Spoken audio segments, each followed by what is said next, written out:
Well, Tasha Delay, and welcome back. We're going to start on page 22 in the text if you want to just follow along a little bit with that. And today we're talking about the Four Noble Truths. So when the Buddha went out and sat under the Bodhi tree and attained enlightenment, then he was encouraged to teach. And so when he then went to begin that process of teaching, he encountered the five other ascetics that he had been with. And of course, as I mentioned before, they kind of ignored him initially, but when he got close, there was just kind of this radiance about him that sucked them in. And so they asked him what had happened, and he explained the story, and that's when he is said to have given his first teaching. This occurred in a place called Deer Park in India. And so the first of the four truths is the truth of suffering, or it's actually dukkha. So the word dukkha doesn't exactly translate as suffering. And so there are here in the book some other words that are sometimes used: unhappiness, dissatisfaction, imperfection. The last one may be the best of those, that there's just a sense of things could be better. There could be world peace, after all, and those kinds of things. That there are things going on, either in our personal lives or in our society, our culture, and so forth, that could be better than what they are.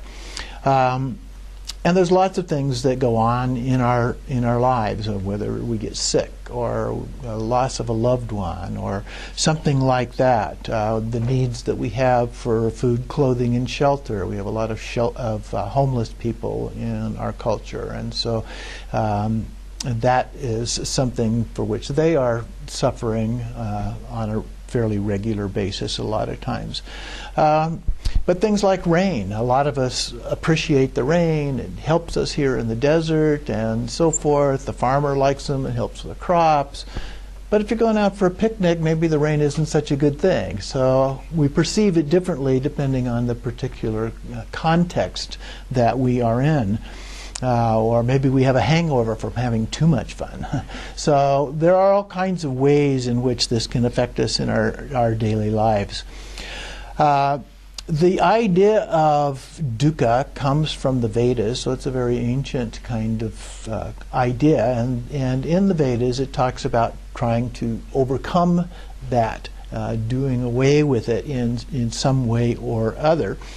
And you'll recall that in the story of the Buddha, he had these experiences of someone who was old, somebody who was sick, somebody who had died, and so forth, that were very negative impacts on him because he had been hidden away basically by his father from all of those kinds of experiences.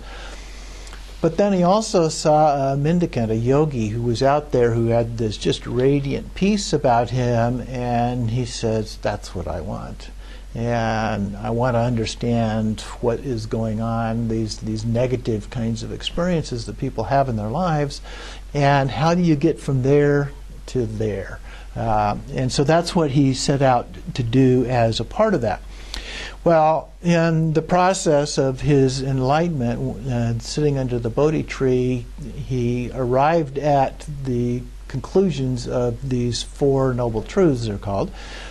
And that first one being suffering. And so he talked about suffering in different ways. One of the ways he called the suffering of suffering, which is more like the way that we use the word in English, which is physical pain, mental anguish, those kinds of things are what are referred to there. But he also talked about the suffering of change. We talk a lot in our society about change. Things just don't stay the same. They're constantly changing. Sometimes we like the change, sometimes we don't.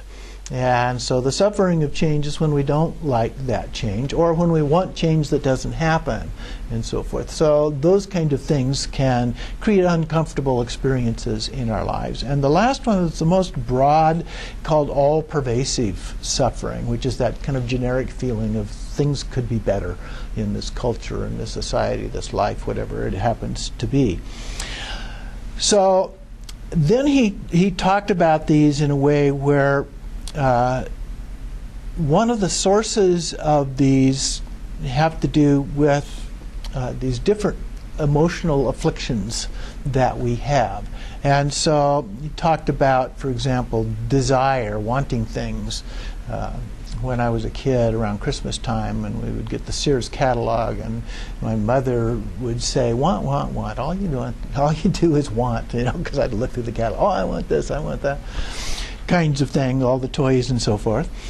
But this comes from our own attachment to things. We get attached to wanting all kinds of things, and so we have these desires that build up as a part of that. We may even experience envy for what others have. Oh, they got this new boat, or they got this new car. Those kind of things that can also create a sense of desire. In some cases, we have greed or jealousy over what other people have or what we want. We can get to a point of if we get everything, then we have pride or arrogance about what we have that nobody else has, kind of thing. But all of these cases, it's focused on ourselves as opposed to being concerned about other people. We're concerned about ourselves. We're concerned about our own ego, if you will. And so that ego has a lot to do with creating these forms of suffering in our lives, in the broad sense of the term of suffering. So when these particular qualities become excess in our lives, that's when it starts to create the issue. There's not a hard line about any kind of desire at all. After all, we want you to have desire in order to become enlightened. So it depends on what the desire is, the degree of desire associated with that, and so forth. And when it becomes excessive, it becomes a source of imperfection, and then that begins to eat away at us and the kind of actions that we take in order to overcome that dissatisfaction that we have in our lives. We may even become angry or get to the point of hatred. The Dalai Lama usually uses the word hatred rather than anger because, again, he says sometimes anger can be a good thing. If you become angry about the way other people are being treated, for example, and you then use that anger to do something about it, that can be a good thing. So we have to, again, look at the context when we're talking about these things. But they can become a form, the term is used a lot in Buddhism, a form of poison is the word that's often used as a part of that. And so we talk about three things as the three poisons. There are others as well, but the main three things are the fundamental ignorance of not understanding what these things are, and that's kind of the root cause that leads to ego that then develops into other forms of these poisons, if you will, or afflictive emotions is a term that's often used as a part of this. And then the other two poisons in particular are this anger or hatred on one extreme, and at the other extreme is this sense of just desire, a craving for certain kind of things, and then that can manifest in various ways, if you will, as a part of that. In the West, our regular mind, our ordinary mind, is often viewed as being a function of the brain. And so scientists, when they're looking at mind, in fact, there was a group of scientists that came to the decision that it would be a whole lot easier if we just agreed that mind is a function of brain. And as a result of that decision that was made, there's been, until recently, almost no research that was done on mind itself as anything other than just a function of brain. It's what the brain does, kind of a thing. And mind does affect our brain, and the brain does affect our mind. But in Tibetan Buddhism and in Buddhism generally, there's considered to be a difference between those two. They're not entirely, even though they're interdependent, they're not entirely just the same thing.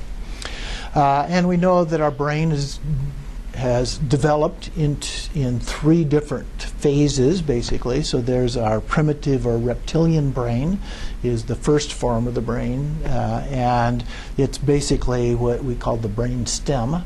of our modern brains, and it's primarily focused on survival. The fight or flight function is primarily in that reptilian brain. It's anxious all the time. It's always very fast.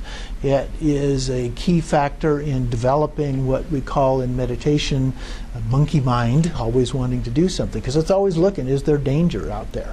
It likes it when everything is the same all the time, but it's always looking to see if anything's changing. And so that creates problems in our meditation. So we have to train our mind to adapt for that. And then the second part of the brain is called the subcortical structure, and it's kind of like the middle part of the brain that's around and up above the brain stem, and it's also fast, and it has short and long-term memory, and also processes our emotional functions, and so it fits in well with that brainstem function in terms of a survival mechanism, helping us deal with the dangers that we see out there as a part of that fight or flight kind of a function. But then there's what's sometimes referred to as the modern part of the brain, which is actually the biggest part of our brain. And it's the cortex, and this is a slower kind of a function, which is both good and bad. And in the good sense, what it helps do is slow down and offset the fast reactive kinds of functions of those other two parts of the brain. It says, wait a minute, let's think this through before we act, kind of a thing. And that can be helpful as a part of meditation. That's the part that we use to help control that monkey mind, to settle things down so that we can get stabilized and then do the meditation.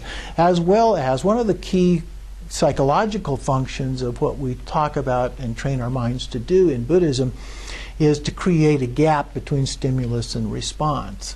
You may remember B.F. Skinner and his behavioral psychology, where everything was just stimulus and response, and he did the things of ringing the bell to get the dogs to salivate and all of that kind of thing. But other scientists came along and said, well, wait a minute, it's not always quite that way. You know, sometimes there is this gap between the stimulus and response, and there's an opportunity to make a decision. And so, for example, if somebody's angry at us, instead of immediately getting angry back at them, we can think, well, wait a minute, you know, maybe that person has a legitimate reason for being angry. Maybe we just need to talk about this. And so there's a choice. We think about it. There's a choice in how we respond to those things that are coming at us all the time. And so that's a key part of how we address our behavior in the Buddhist tradition. We train our mind in a way to do that. And so what we're actually doing is creating new neural pathways in our brain. So that's that interactive part with the mind. Another part of thinking is our senses, seeing, hearing, smelling, tasting, touching, and so forth. Tibetans add to this the thinking and feeling processes, and so when we talk about mind, we're talking not only about the perceptions through the senses, but also the actual thought and feeling kinds of processes as well, in the form of consciousness. Each of those actually has a name. So then we have eye consciousness, ear consciousness, nose consciousness, and so forth. So there's a consciousness associated, although the thinking and feeling gets combined together as just thinking in that aspect. But these are perceived of as consciousness. Each consciousness is a part of mind. But there's also this mind that is more fundamental than those. Those are somewhat superficial. They help us perceive things, they help us understand things, and so forth. But there's something that enables that to happen. And that is what they refer to as Rigpa, or pure awareness, or sometimes we use the term clear light as a part of that. So the clear is pure, and the light is the awareness aspect. It enlightens. So that's the way that fits into the Tibetan Buddhist processes of doing these practices and training the mind as a part of that. So in a way, you might think that we are actually programmed for suffering. So how do we overcome that? How do we reprogram ourselves, change our worldview? So the second noble truth is the source of suffering. What is this? And I alluded a little bit to that before. It really gets down to our fundamental ignorance of understanding that. But it's also based to some degree on that brain structure I was talking about, and also the way that it was described in that Shramana tradition that the Buddha participated in, the ascetic part of that. So most of his training was actually being a part of that ascetic movement, which was the Shramana movement. And so that included thinking about those things, and the idea of not understanding that was a key to the Buddha of how this gets to be a problem. If we understand our own fundamental ignorance, then we can work through that. We can overcome that by training our mind as a part of that. We can avoid this suffering. So another way to look at this is that on the opposite end of suffering is happiness. So if we're trying to get rid of the suffering, what we're trying to do is attain a level of happiness. But there are two kinds of happiness, both in Western culture and in the East. And those are referred to in the Greek terms for this is eudaimoni, which is a deeper form, and hedonia, which is a more ordinary, everyday kind of form of happiness. And so the deeper form of this involves the mind. It involves things like love and compassion and a sense of generosity. It tends to be a longer term kind of happiness, and it relates to what we refer to in terms of the philosophical part of Buddhism as the ultimate, if you will. And it's a form of transcendent peace. So that gives you an idea of that form of happiness. So it's ultimate happiness, if you will. The hedonic aspect of it has more to do with our senses, seeing, hearing, smelling. It's more of a sensory experience. It's very short term. It doesn't last. We do something, it feels good, we're happy about it, but tomorrow it's gone. We need another stimulation, if you will. So it tends also to then be very relative in nature instead of ultimate, and it's very ordinary, very everyday in its nature. And so psychologists, modern psychologists, have examined that, and one of the terms that is sometimes used is this hedonic treadmill, because we're constantly having to get re-stimulated in terms of that happiness and feeling of happiness that we have, and we bounce up and down all the time in terms of that aspect. So the other one, the ultimate one, is a more lasting one. It sticks with us. It's a very peaceful calm, and things don't affect us as much. And so instead of going up and down all the time, it's a more level, steady kind of a state. Doesn't mean we don't go up and down a little bit. Certainly we do, and things happening to other people that we feel compassion about, that could be kind of a downward experience as a part of that, but then the loving kindness, the sharing, and doing things that we can to help others as well as helping ourselves can help bring a little bit of an upswing in that. So it's not just a straight line, but it is a much more stable kind of an experience in our lives.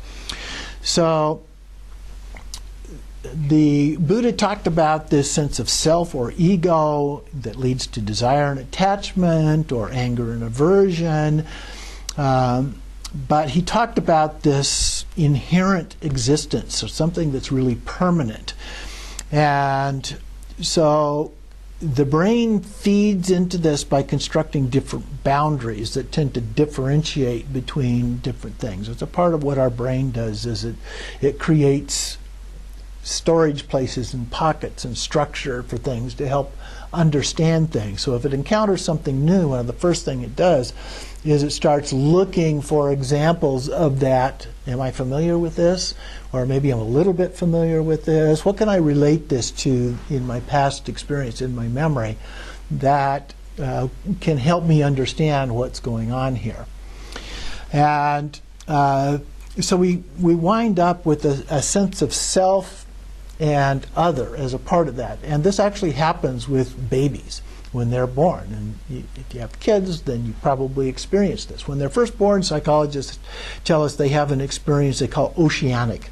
They can't really differentiate, having been in, all of their experience has been in the womb. So when they're first born, this is a new experience, but they relate it to being in the womb. It's the only experience they have.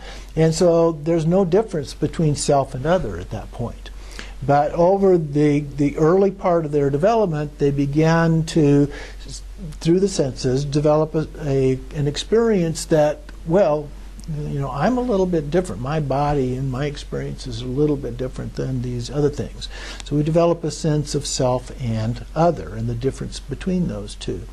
And then as we move along, we further develop in that process, and we get to me and mine kind of experiences as a part of that. And then those develop into those forms of poisons, the greed that comes out of that, or anger that comes out of that. It's not only me or mine, but it's mine.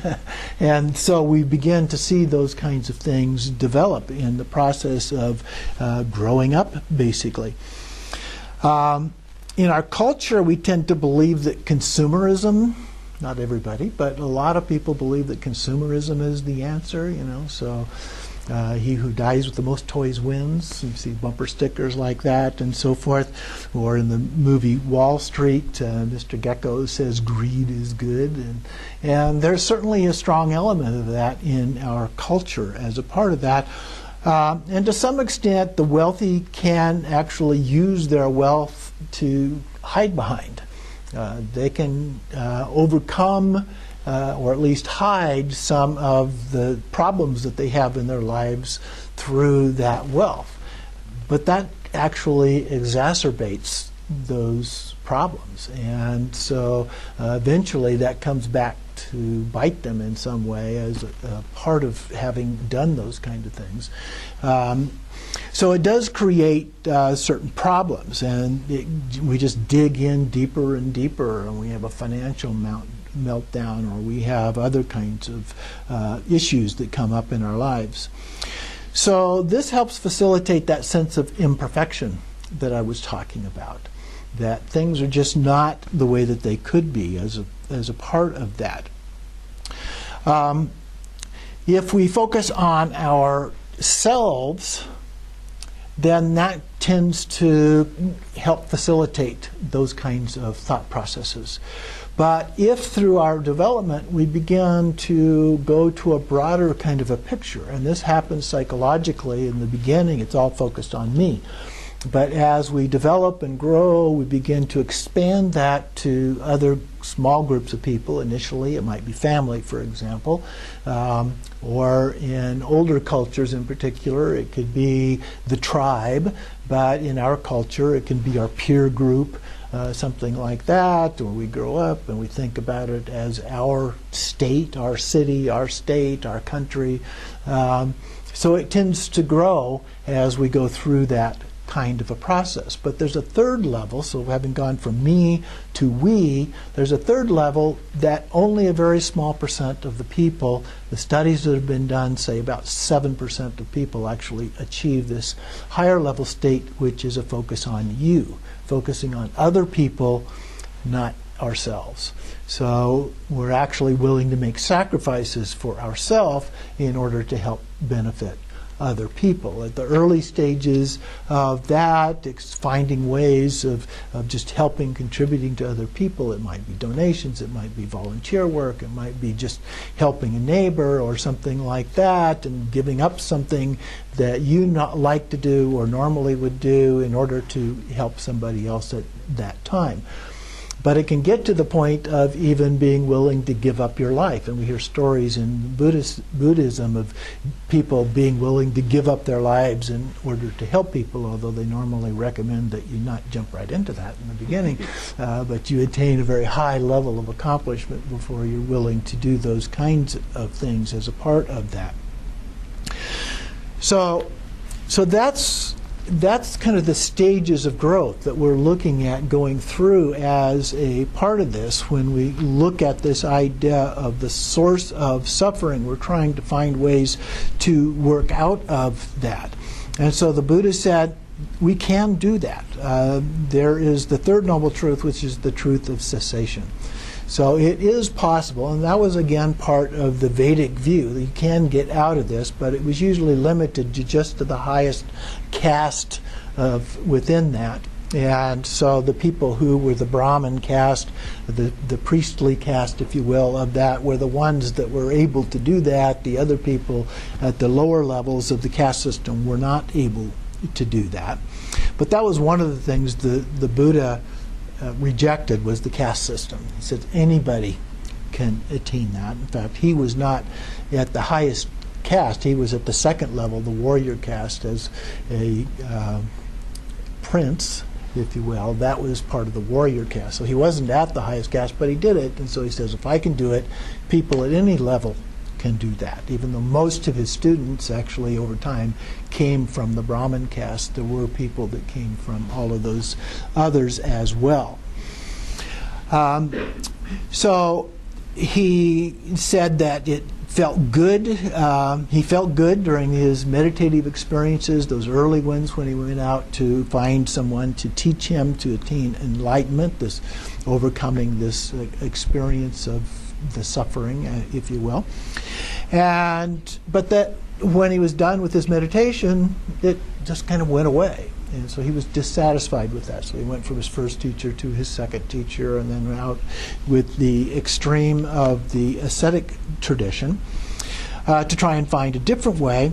And he did, and so this third truth was, we can do this. We can overcome this. We can overcome this ignorance of the true nature of mind and the true nature of things. We basically change our worldview as a part of that process. And he talked about it as the metaphor that he used is, it's like a candle that burns up the wax, and when it does, it goes out. So we extinguish the flame of that. In fact, one of his sermons that he gave was called the Fire Sermon, where he talked about 3 fires that we need to extinguish. And those 3 things are, in fact, those 3 poisons that I mentioned before. So if we can extinguish those 3 things, those 3 fires, then we can achieve that. So change happens, and science agrees with that everything changes. Nothing stays the same in that way. Of course, seasons change, night and day changes, we age over time. All of these kind of things are going on all of the time. And so they're impermanent. And so that's a key principle in Buddhism as well, because everything is impermanent. That's what actually allows that change to happen. If everything was absolutely permanent, there would be no change. It would be in a fixed state all of the time. So that helps make enlightenment possible. And the Buddha said that since he was able to achieve enlightenment, so can we. He did acknowledge that it's easier for some people than it is for others.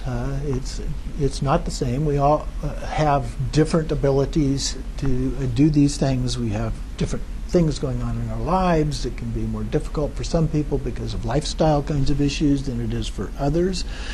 It can be more difficult for some people to give up the greed that they have in order to be able to attain this, and so forth. So there are lots of issues. But with the cessation of suffering, our innate happiness blossoms. There's this sense of a deep inner peace. There's no attachment or aversion associated with this. There's a sense of great loving kindness and compassion for all. So this, above all, was the message of the Buddha. It is what made him unique compared to the other teachers of his day and time. The Dalai Lama has talked about this being a common denominator in human endeavor, and even all sentient beings are considered to want to have happiness and not have suffering. And so this is a key part of why we do these things. It's the heart of almost all religious traditions, not just Buddhism in some way or other way, as well as the idea of attaining happiness either in this life or some form of an afterlife. We see that in lots of religious traditions. But happiness shouldn't be confused with pleasure. Those two forms of happiness I talked about are often differentiated as this ultimate happiness versus pleasure as a form of happiness, if you will. But as I said, the happiness or the pleasure, it tends to be temporary, and so forth. So this true happiness, this inner peace, this contentment is developed through attaining a state of a sacred outlook, it's sometimes referred to, or the pure view that I mentioned before. There's a kind of a blissful surrender, a sense of true inner peace as a part of this. It's sometimes then described as nirvana. That term also comes out of the Vedas and was used with the Shramana movement, so it was a common kind of thing in the culture of that time. Sometimes we talk about pure lands, which from a Western perspective tends to be a little bit like heaven, if you will, in the Christian tradition. But it's really more of a true inner peace as a part of that, and we can attain that either in the next life or in this life or in some future life. Different Buddhist traditions view it differently. We'll talk about that more as we go along. But this inner peace by itself is not considered to be the ultimate. It is somewhat like that, but happiness for oneself isn't this kind of a transcendent nature that the ultimate has.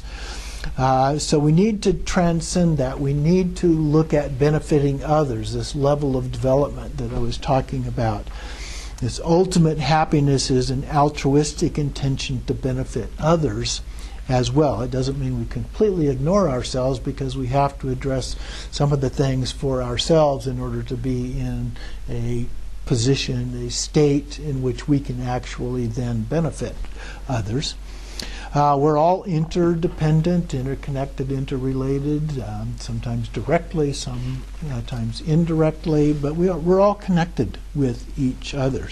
Even Jesus said that we need to consider our enemies. We need to love our enemies as a part of that.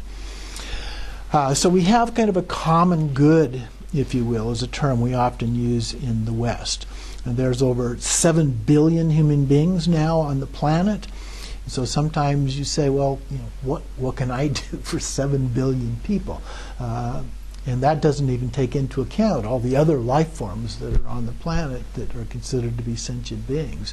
And so it can be daunting. It can be overwhelming to think, well, I don't know how I can possibly do that, let alone all of the other planets where there also may be life forms. And we're discovering more and more of those all the time.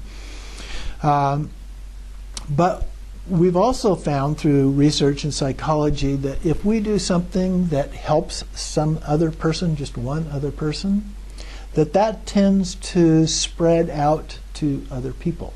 Now, it may not be to the same degree, but if I'm really nice to one person, then that person tends to be nice to some other people. And because they've been nice to, that tends to spread out to some other people, and so forth.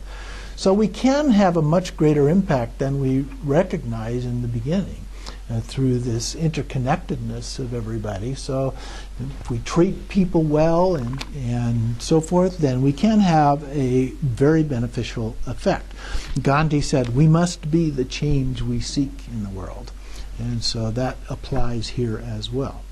So that gets us to the fourth noble truth, which is training the mind. And we use that term a great deal in Buddhism, that the basic practices that we're doing are training the mind.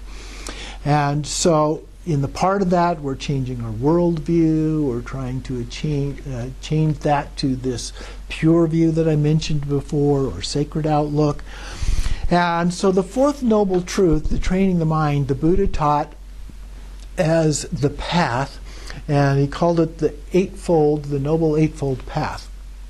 And so there are a list of 8 things. I'm on page 27 if you're following along. So the first one is right conduct. Now you'll see these listed in different orders sometimes. But the first one is right conduct, which has to do with the body. Then we have right speech, which of course has to do with speech. And then right thought, which has to do with mind. And then right livelihood, which deals with householders, not monks and nuns per se. So he's incorporating all of these different human forms into his teaching here. But these first 4 have to do with ethics. So that's one of the key parts of training our mind, is understanding the ethical positions. The next 3, right effort, have to do with things like patience and persistence in our practices, right mindfulness, or being aware of things, right concentration, our degree of focusing on things. And so all 3 of those have to do with the practice of meditation. Then there's one left, right view, which has to do with wisdom. So sometimes when we talk about mind training, we don't get into all 8 of these, which can be a little bit harder to recall, but 3 simple ones: ethics, meditation, and wisdom. And in the chapters in the book here, in the different paths, each of those are divided into those 3 parts. So in the first part, we talk about the ethics of that particular path. Then we talk about some of the key meditation practices of that path. And then we conclude with the wisdom or philosophical view of each of those paths. So that is the basic structure. So we have 4 different paths that we talked about before: individual liberation, altruism, tantra, and great perfection. So those are the main 4 paths that we will look at. And then within each of those, the ethics, meditation, and wisdom aspects. And so that gives you a real solid background and understanding of the basics of all of this. One other thing from a scientific point of view, we know that in trying to create changes, one way to think about this is that a lot of this has to do with habits. So when we're training the mind, what we're trying to do is change our habits. And so a part of that has to do with how the brain structure works in changing habits. And what they have discovered is that about half of that has to do with genetics, and we don't have any control over that. About 50%. Okay, but there's another 20% that has to do with the circumstances in which we find ourselves. We have a little bit of control over that, but we don't have complete control over the circumstances either. For the most part, those things happen to us. We get hit by a hurricane. I don't know about you, but I have no control over hurricanes. Maybe I have some degree of control if I have a safe place in the house or something like that I've either built in or whatever. So there is some degree of control, but certainly not complete control. So that leaves about 30% that is clearly under our control. And so there are things that we can do in order to change our actions. So that's what we focus on. The part that we do have some control on, that we can do something about. So those are referred to as the 3 trainings: the ethics, the meditation, and the wisdom. So we'll take a little break now.